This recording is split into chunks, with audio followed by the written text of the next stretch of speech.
生命危险，也不违背上师善知识的意愿，精进大凯，自相续不会因出现暂时的违缘而改变誓言，智慧极坚，临时生命也取成为承办上师吩咐指示，诚实上师。那么这个里面呢，就是一个一个的看啊。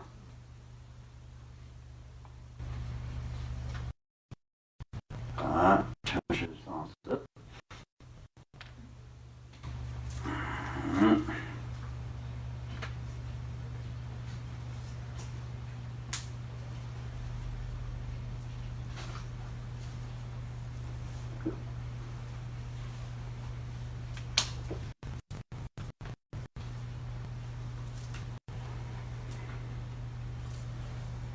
听从上师所说的任何言教，不顾惜自己，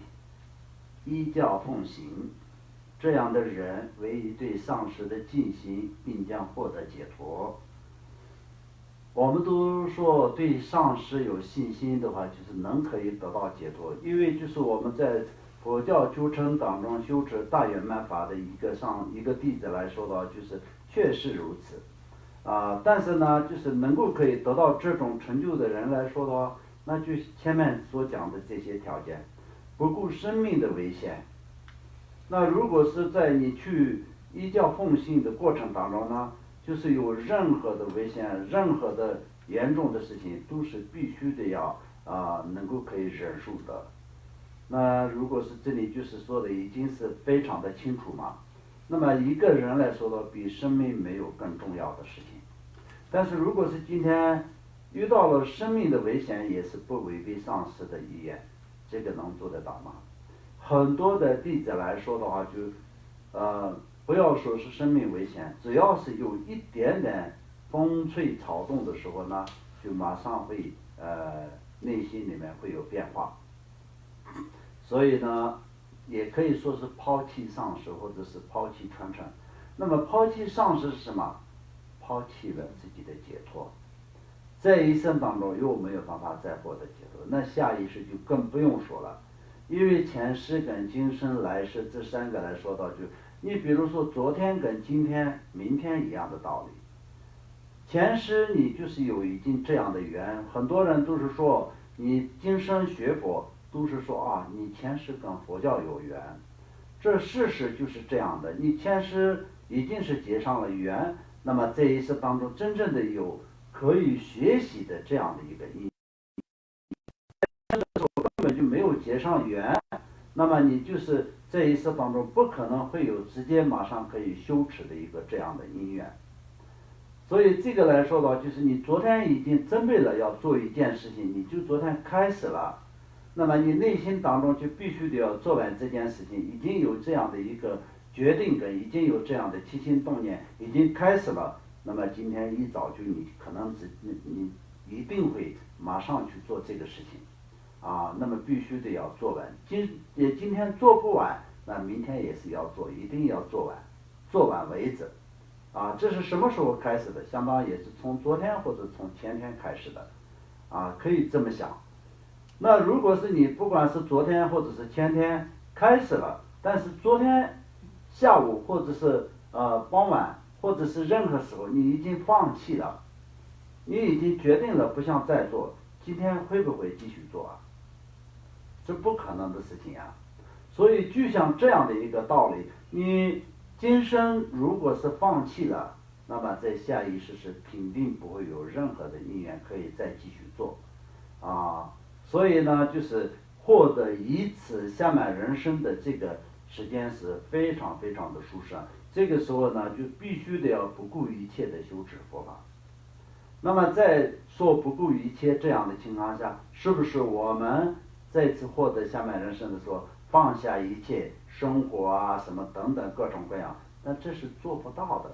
做不到而已，并不是说不用做。如果是能可以做到的，那就看就像过去的弥勒利巴尊者一样，或者是在释迦牟尼佛一样。释迦牟尼佛从王宫里面逃出去的时候，没有带任何一个没有带任何一股怎么说呢，干粮等等的但也没有饿死啊。就像弥勒日巴尊者，他也是一样啊，在这么长的时间修持的过程当中，都非常辛苦，但也没有饿死。到最后的结果是什么样的？到最后的结果是成就了这么殊胜的一个国位。那释迦牟尼佛也一样，在6年经过口修的过程当中，我们今天听佛陀的故事，全部都是非常好听的。但是如果我们在当下的话，当时我们在身边的话，都不会觉得是他很殊胜，而且是都不会觉得这个是非常伟大。如果是有人这么想的话，那一样可以跟他一样做得到，但是就没有人能可以做得到。所以就成了佛以后，大家都觉得很殊胜，那有很多人听课，很多人讲那个怎么说呢，跟随他。但是这个前面的过程的当中呢，他也丢弃了他的王位，丢弃了他的这个怎么说呢，家乡，也可以说是自己的亲生的儿子等等的，还有父母等等的，全部都放下去一个人出家修行的时候，那也是没有饿死，而且是成就了那么殊胜。但我们今天呢，就是所有的人是不是需要这样？但不是说是不是的问题，就是我们做不到。做不到的情况下，我们是不是没有办法修法？那当然也不是。释迦牟尼佛的弟子当中，也是有在家的人，也有出家的人。在历史上也是有很多那个在家的修行跟出家的修行都有这些的形成，而且也是有成就者。所以呢，当然也不是说是只有一种方法才是可以修持的。所以修持的方法是各种各样的，因为众生的造业的方法也是各种各样，所以就是感受的痛苦也是各种各样。针对着一切众生的就是各自因缘跟需要，所以佛陀讲的法门也是各种各样。就84000多种的法门，都是为了所需所以就讲出来的。所以呢也并不是说一种方法，但是呢，在一个在家的居士就有在家的居士的修持的方式那么一个出家中呢，就是有出家中的修持的方式。因为这个来说最大的区别在哪里？就是在时间上，跟在一生当中呢，就是一个出家中来说的话，就可以说是只为了修持佛法，就是把所有的时间都是可以用在这个上面。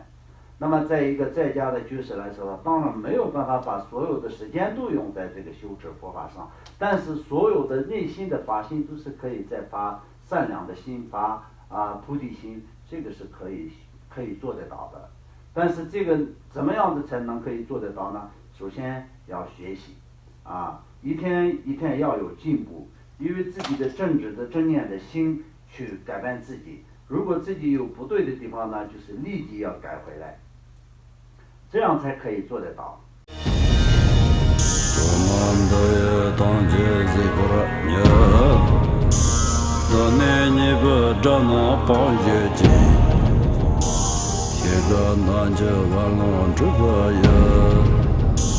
自本作人着康着